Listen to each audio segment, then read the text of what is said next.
నా పేరు గంటా శివభూషణ్ అండి. నేను రిటైర్డ్ టీచర్ని. నాకు 3 months బ్యాక్ ఎడమ పెంట్లో నొప్పి వచ్చింది.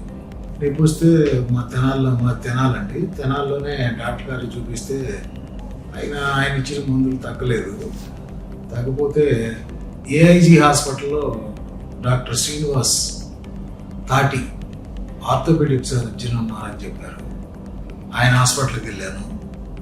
ఆయన దగ్గరికి వెళ్తే ఇది ఆర్థోపెడికల్గా ఇబ్బంది లేదు, వాస్కులర్ సర్జరీ అని ఒక మేడం గారు ఉన్నారు, ఆమె దగ్గరికి వెళ్ళు అని చెప్పారు. ఆయన సలహా మీద నేను ఏఐజీకి రావడం జరిగింది. శుక్రవారం వచ్చి మేడం గారిని కలిశాను. మేడం గారు టెస్ట్ చేసి మీకు యాంజియోగ్రామ్ తీయాలండి, దాన్ని చూసి సిటీ స్కాన్ యాంజియోగ్రామ్ 2 చేసి మీకు దాన్ని బట్టి చెప్తానన్నారు. యాంజియోబ్లాస్ట్ చేశారు. యాంజియోబ్లాస్ట్ చేసినా కానీ ఎడమ తొట్టులో కాల్షియం బాగా ఎక్కువగా పెరిగిపోవటం వల్ల స్టెంట్ వెళ్ళడం కూడా కష్టంగా ఉంది.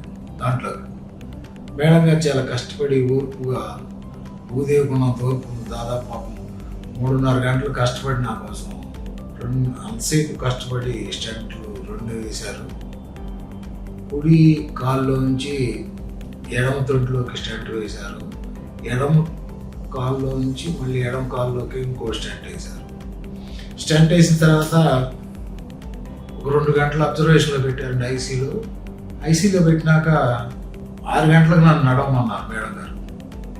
నేను 6 గంటల దాకా కూడా లేకుండా 5ంటికే నడిస్తే నాకు తొంట్లో అసలు ఎటువంటి ఇబ్బంది లేదు.